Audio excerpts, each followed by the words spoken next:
Amén, que Dios les bendiga a cada uno de ustedes. Es una bendición estar ahora compartiendo una clase más, digamos una ayuda más que les damos a ustedes como estudiantes, a las personas que ven este video. Y estamos hablando sobre las epístolas pastorales. Estamos hablando de la carta primera a Timoteo, segunda a Timoteo y Tito. Aunque está primera Timoteo, segunda Timoteo y Tito, y en ese orden, no quiere decir que fueron escritas en ese orden. Lo hemos dicho en clases anteriores. Un ejemplo, primera de Timoteo, escrita en el 62-64.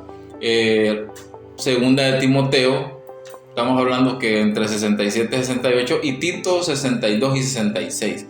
Son fechas probables, ¿verdad? Usted va a ver cada teólogo, por ejemplo, o en Biblias que traen introducción, que dicen tal fecha, ¿verdad? Probablemente esta fecha. Entonces una fecha fija realmente no se sabe, no podemos casarnos con una fecha, sino las probabilidades de esas fechas. Ahora, ¿qué vamos a hablar ahora? Vamos a hablar de la introducción. Ya hablamos de la introducción a las cartas pastorales, hablamos de lo que era una carta, de qué se necesitaba para ser enviado el mensaje. Ahora vamos a empezar, por ejemplo, el propósito de las cartas. La primera carta a Timoteo y a Tito tienen el propósito de enseñar a sus recipientes inmediatos. ¿Quiénes son? Timoteo y Tito. Cómo enfrentar los falsos maestros que habían dentro de las congregaciones, afectando negativamente a las iglesias que estaban en Éfeso y en la isla de Creta. Pablo quería instruirles acerca de las cualidades que debían tener los líderes, a exhortarlos a mostrarse ellos mismos como ejemplo de lo que un cristiano verdadero ante la comunidad y ante lo falso maestros deberían de ser.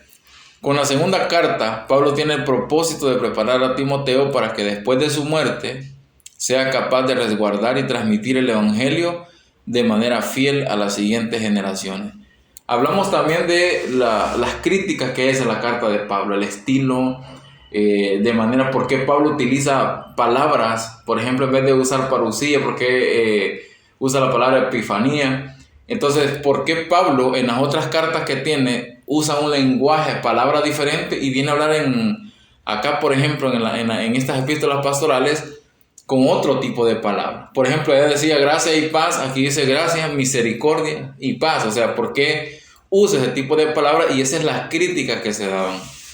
Otra de las críticas era ¿por qué no se menciona ciertas cosas que hay en las cartas pastorales en el libro de los Hechos? Entonces, realmente, para que estas cartas sean tomadas paulinas, hay que entender que todo lo relacionado en estos viajes que Pablo hace en las cartas paulinas, o da a entender que visitó ciertos lugares porque menciona personas nuevas, menciona como que fue a lugares, entonces no concuerdan con que el apóstol Pablo en el libro de los Hechos fue llevado a Roma para estar preso, y no concuerda porque cómo pudo moverse hacia esos lugares o cómo pudo tener relaciones nuevas con otro tipo de personas que él menciona que están fuera. Incluso muchos llegan a decir que Pablo probablemente estuvo en España, y hay muchas personas, no solamente de nuestro tiempo, teólogos, sino padres de la iglesia que afirmaban lo mismo. Entonces, de alguna manera, mi intención de decirle ahora todo esto de las críticas que hay, que lastimosamente en algunos de los seminarios que me tocó pasar nunca nos dijeron estas cosas, siempre era como aquí está la fecha, le escribió Pablo a Timoteo y aquí está la fecha y punto, eso era todo. Nunca me di cuenta de las críticas que habían, de las sospechas que quizás que no fue Pablo el autor de esta carta. Hoy en día te puedo decir que hasta donde yo he llegado a comprender, sí fue Pablo el autor de las cartas, pero yo quiero que como estudiantes, como personas que quieren aprender más acerca de la teología o de estas cartas, ustedes puedan indagar. Hay propósito, ¿verdad? En cada una de las cartas. Ahora, si hablamos de primera de Timoteo, podemos entender que Pablo ahí meramente está hablando sobre el materialismo, sobre el evangelio libertino que puede haber en su momento, sobre la religiosidad o las tradiciones que muchas veces se imponían en la gente cristiana que quería vivir la libertad en Cristo. Esos temas se tocan ahí. Se toca el problema del amor al dinero, ¿verdad? De muchas maneras. Se toca el problema de cómo andar el líder en la iglesia o en el movimiento cristiano.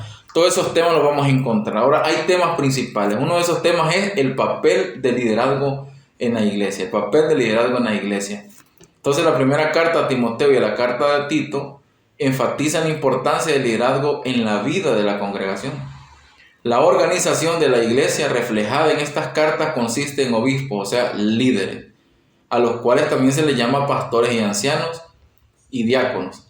Antes de las cartas a Timoteo y Tito, Pablo había hecho una lista de líderes que forman el fundamento de la iglesia universal: apóstoles, profetas, evangelistas, pastores y maestros, Efesios 4:11. Sin embargo, 1 Timoteo y Tito se concentran en el liderazgo de la congregación local. Entonces estamos hablando que Pablo había hecho una lista, porque esa lista de Efesios capítulo 4 es como que la iglesia en general necesita realmente el apoyo de estos ministerios que Pablo menciona ahí. El de apóstol, ¿verdad? Que hoy en día sería como aquella persona enviada, un misionero enviada a levantar obras del Señor. Aparte quiero decirle algo, porque hablando de la palabra apóstol, muchos creen que la palabra apóstol es una palabra cristiana, una palabra que nace en el cristianismo y que Jesús la inventó. No, esa palabra nace con Roma, en el Imperio Romano. Le llamaban apóstol al que ellos enviaban. Por ejemplo, Roma conquistaba una nación. Entonces venía Roma, después de conquistar esa nación, enviaba un apóstol. ¿Y ese apóstol de qué se encargaba? De ir a establecer la cultura de Roma a los ciudadanos de la ciudad conquistada. Entonces se toma lo mismo, se retoma esa idea de Roma, digamos, eso que hacía Roma, y entonces se hacen apóstoles cristianos, que son los encargados de llevar a establecer la cultura del reino a cualquier lugar donde llegaban. Entonces hay palabras que no son meramente cristianas. La palabra eclesía, le hemos hablado en otras clases. Entonces debemos de entender. Entonces el papel del liderazgo en la iglesia era importante, porque Pablo quería enseñar que tanto el apóstol, el maestro, el evangelista, el pastor, el profeta, eran personas importantes dentro del ministerio, y esos profetas ambulantes que andaban en su momento, que predicaban la palabra, que daban la palabra del Señor, que ya en el Nuevo Testamento no es el mismo profetismo del Antiguo Testamento. Estamos hablando que el profetismo del Antiguo Testamento tenía muchas cosas diferentes. No se trataba de adivinar ni de adivinaciones, sino de señalar las injusticias, de hablar la voz de Dios, de darle cordura al pueblo, dirección al pueblo. Pero ese es un tema que se habla en los libros proféticos, y hablamos de la función de los profetas. En el Nuevo Testamento, esa palabra profeta, muchos la toman como que si fueran los videntes, si fueran personas que andan adivinando, ¿verdad? Que andan en ese estilo de brujería, pero no tienen nada que ver con eso, porque los profetas son personas que hablan la palabra del Señor. Entonces, ¿qué funciones tenían ellos en aquel momento? Son personas que donde quiera que llegan, tienen una palabra de Dios para los demás, tienen el mensaje de la palabra, están estudiando las escrituras y tienen que hablar de parte de Dios. Pero son temas que vamos a ir viendo. Ahora, estaban los obispos que administraban las congregaciones. Estos obispos se encargaban de tener en orden estas congregaciones, de poder examinarlas, supervisarlas. Entonces era un gran trabajo que Timoteo tenía. Hay un debate si Timoteo era evangelista o era obispo, ¿verdad? Pero realmente probablemente era un obispo que tenía que hacer obra de evangelista, como lo dice Pablo. Luego está la manera correcta de relacionarse en la comunidad. Tiene que haber una manera correcta de relacionarse en la comunidad. Y entonces en la carta de Tito, vea, Pablo instruye a sus discípulos para que enseñen a los diferentes grupos que componen la congregación de manera correcta a relacionarse. En primer lugar, les dicen, en la carta de Tito, en primer lugar, los ancianos deben ser sobrios, prudentes, sanos en la fe, en el amor y en la paciencia. Las ancianas deben ser reverentes en su porte, no calumniadoras, no esclavas del vino, sino maestras del bien, que enseñan a las mujeres jóvenes a amar a sus maridos y a sus hijos, a ser prudentes, castas, cuidadosas de su casa, buenas, sujetas a sus maridos, para que la palabra de Dios no sea blasfemada. Los jóvenes también deben ser prudentes, y Tito debe presentarse a sí mismo como un ejemplo a seguir ante ellos en cuanto a buenas obras. También debe mostrar integridad, ¿verdad? Debe mostrar integridad en la enseñanza, y asimismo seriedad, palabra sana y irreprochable, de modo que el adversario se avergüence y no tenga nada malo que decir de él. A los cristianos que son esclavos se los manda que deben sujetarse a sus amos, ¿verdad? Y buscar la manera de agradarles. Entonces, la comunidad, como les decía, debe renunciar a la impiedad y a los deseos mundanos y vivir en este siglo sobria, justa y piadosamente, aguardando la esperanza bienaventurada y la manifestación gloriosa de nuestro gran Dios y Salvador Jesucristo. Pablo en otra de sus epístolas ofrece instrucciones similares en Colosenses, ¿verdad? 3:18, Colosenses 4:1, Efesios 5:25 y otros versículos más. También el papel de la doctrina en la formación espiritual de la comunidad. Hay varios pasajes, particularmente en 2 Timoteo, que enfatizan el importante papel que juega la enseñanza de la doctrina de Cristo y de los apóstoles para mantener la salud de la congregación local y refutar el error. Por ejemplo, algo importante que Pablo dice a Timoteo: retén la forma de las sanas palabras que de mí oíste en la fe y amor que es en Cristo Jesús. Guarda el buen depósito por el Espíritu Santo que mora en nosotros. También le dice en 2 Timoteo 2:2: lo que has oído de mí ante muchos testigos, esto encarga a hombres fieles que sean idóneos para enseñar también a otros. Y en 2 Timoteo 2:15 dice: procura con diligencia presentarte a Dios aprobado como obrero que no tiene de qué avergonzarse, que usa bien la palabra de verdad. En 2 Timoteo 3:16-17 dice: toda la escritura es inspirada por Dios y útil para enseñar, para redarguir, para corregir, para instruir en justicia, a fin de que el hombre de Dios sea perfecto, enteramente preparado para toda buena obra. ¿Qué podemos ver en esto? Que hay lo que tiene que ver con la enseñanza de las cartas pastorales, tiene que ver con darle dirección en cuanto a cómo se debe manejar la comunidad de fe, cómo deben manejarse los líderes, de qué manera debe ser el comportamiento de los líderes, cómo enfrentar las falsas enseñanzas que había en el tiempo del apóstol Pablo también. Y esta es la importancia, que estas cartas pastorales no solamente son cartas que van a dar dirección al ministerio de Timoteo y de Tito, sino también que, como la segunda carta a Timoteo, lo que está haciendo es quizás esas últimas palabras, según la mayoría de estudiosos, las últimas palabras de Pablo, que no solamente le están enseñando a Timoteo ciertas verdades de cómo andar, también las últimas palabras de Pablo, sino también dándole forma al ministro, al siervo, al hijo en la fe de Pablo, que Pablo está estableciendo, prácticamente está dejando ya en su relevo, porque Pablo dice: yo estoy para ser sacrificado. Entonces la segunda carta, que es más personal, lo que está haciendo en Timoteo es diciéndole: hijo, tú vas a seguir con este proyecto, tú tienes que seguir, y te estoy dando estas palabras y esta corrección y esta ayuda y esta dirección para que tú puedas seguir adelante.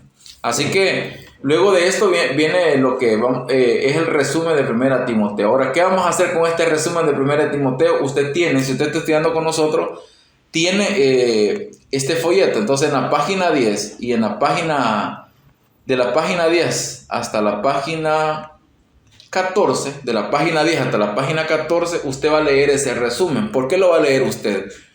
Hemos hablado un poco de estas cartas, hemos hablado de cómo esta carta le dan sentido a la iglesia en aquel momento. Había muchos problemas, no crea que eran problemas que no existen ahora, como no, los problemas que usted ve ahora existían en el tiempo de Pablo de manera diferente, quizás gente diferente, obviamente, contexto diferente. Estamos hablando del Oriente, estamos hablando de Occidente, pero era el mismo problema. Los falsos maestros son un gran problema y un gran virus para la iglesia. Entonces hay que entender eso, ¿verdad? Entonces, ¿qué va a hacer usted de la página 10 a la 14? Leer esos resúmenes, porque luego en otra clase vamos a venir hablando meramente ya de los capítulos de estas cartas. Así que yo espero que estén pendientes de estas clases y podamos entenderlo. Vamos a aprender algo muy bonito. Estamos hablando que esta es una reseña, ¿verdad? De lo que estamos hablando es una ayuda visual para usted, donde pues el Señor nos permite darle alguna clase, algún consejo de cómo seguir en sus clases. Sé que están estudiando virtualmente, están leyendo, están mandando sus resúmenes,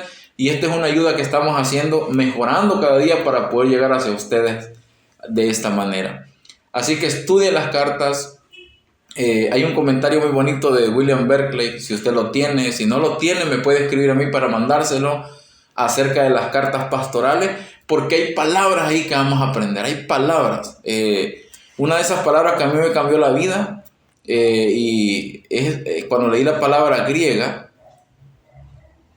acerca de Timoteo. Creo que está en la página 10 de su folleto, y dice Según Timoteo 1, 13 y 14, retén la forma de las sanas palabras que de mí oíste. Si usted lee uno de los comentarios hablando acerca del griego, esa retén la forma de las sanas palabras que de mí oíste, está diciendo, o sea, el molde exacto que yo te di, el molde de lo que has visto en mí, eso tenés que retener, eso tenés que enseñar. O sea, desde ahí hay una gran palabra, porque el apóstol Pablo era un ejemplo a seguir para Timoteo. Entonces, no podemos nosotros leer las cartas y dejar pasar estas palabras que nos van a cambiar la vida y la forma en que le estamos sirviendo a nuestro Señor.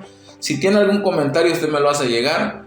Esperamos que estudie. Si hay una persona que no pertenece a nuestro seminario, usted puede escribirnos, puede inscribirse para poder tener acceso a las clases completas de manera presencial, o de manera cuando nos conectamos en el Zoom y podemos dar la clase completa, o leyendo nuestros materiales en nuestros cursos virtuales ya establecidos, que son una bonita forma de crecer y aprender. Así que muchas gracias, mi nombre es Jorge Osorio y ha sido una bendición estar con ustedes, alumnos. Que Dios me los bendiga y siga adelante en este proceso formativo. Bendiciones.